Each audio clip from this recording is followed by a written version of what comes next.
Oke adik-adik, setelah kemarin kita sudah belajar praktik tentang bagaimana mengoperasikan aplikasi pengolah kata ini. Nah sekarang Bapak akan share ke kalian bagaimana caranya menggunakan tool-tool yang dapat mempermudah kalian dalam pengoperasian aplikasi ini. Oke, mari kita mulai.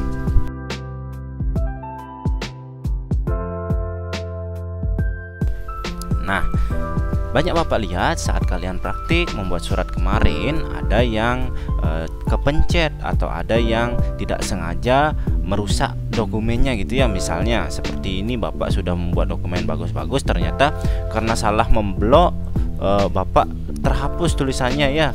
Karena salah pencet terhapus semua tulisannya, ini terganti gitu. Nah, bagaimana caranya agar secara instan kita mengembalikan lagi ke posisi semula? Nah, kita akan menggunakan tool yang namanya undo. Kalian bisa lihat di pojok sini ya, paling atas. Nah, ketika kalian gunakan tool undo ini, maka keadaan akan kembali ke kondisi sebelumnya. Nah, misal Bapak akan undo lagi, kalian bisa lihat objeknya kembali. Ketika Bapak undo lagi, dia akan kembali ke keadaan semula. Meskipun Bapak geser ini ke sini misalnya ya, setelah Bapak undo, dia akan kembali ke posisi semula atau keadaan sebelum Bapak lakukan penggeseran. Nah, itu akan sangat membantu sekali saat kalian misalnya secara tidak sengaja terhapus semuanya atau terganti gitu ya. Nah, ini akan memudahkan kalian untuk mengembalikan dokumen kalian ke tempat atau keadaan semula. Yang kedua, nah misalnya ada adik-adik yang membuat dokumen dengan spasi namanya ya. Nah, misalnya kita ingin memposisikan dua dokumen ini, antaranya ini adalah di posisi di tengah-tengah sini ya. Nah, kalau kita menggunakan center tentu dia terlalu lewat ya dan tidak lurus. Nah, kita ingin membuatnya lurus. Seperti yang Bapak kemarin ajarkan, kita bisa menggunakan tab ya.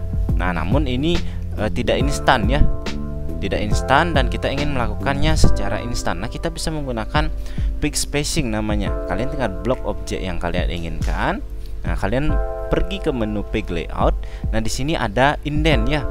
Nah, kalian bisa tambahkan angkanya ini. Nah, sehingga dia akan maju lurus sesuai dengan yang kalian inginkan. Di sini juga ada bentuknya. Ada yang dari atasnya, ada yang dari bawahnya. Nah, ini adalah spacing yang akan sangat membantu sekali ketika kalian ingin. Selanjutnya adalah memposisikan teks ini. Nah, kadang-kadang kita mengetik di Word, tentu dia tidak bisa kita pindah kemana-mana ya. Objek ini, tulisannya ini akan tetap berada di sini. Kalau kita pindah ke bawah sini nggak bisa ya, atau ke pojok sini, kita harus menggunakan tab atau menggunakan spacing. Tapi Bapak ingin memindahkan tulisan ini ke segala tempat. Nah, kita bisa menggunakan tool yang namanya text box. Pertama, kalian pergi ke menu insert, lalu di sini ada text box ya. Kalian tinggal pilih draw text box. Nah, setelah itu kursor akan berubah menjadi tanda panah. Kalian bisa mulai klik dan gambar text boxnya itu. Misalnya Bapak sebesar ini inginnya ya. Nah, kita sudah membuat objek yang bisa dipindahkan kemana-mana. Kalian bisa lihat ya. Nah, ini bisa dipindahkan kemana-mana. Jika Bapak ingin memindahkan tulisan ini misalnya, kita tinggal bawa dia ke dalam text box ya. Nah, seperti ini, dia sudah masuk ke dalam text box.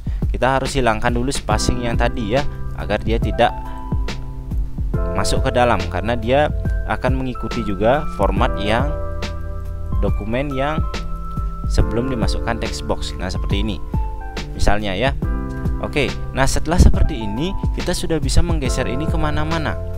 Hanya saja masih ada putih di sini ya, yang mungkin akan mengganggu, dan juga garis pinggir ini. Nah, kita tinggal hilangkan dengan cara mengetik di format. Setelah mengklik text box akan muncul menu format. Kita hilangkan shape outline-nya dengan no outline sehingga garis pinggirnya itu hilang. Dan sekarang kita tinggal hilangkan fill-nya agar putihnya hilang juga. Nah, kalian bisa lihat dia sudah menjadi teks transparan yang bisa kita geser kemana-mana sesuai keinginan kita.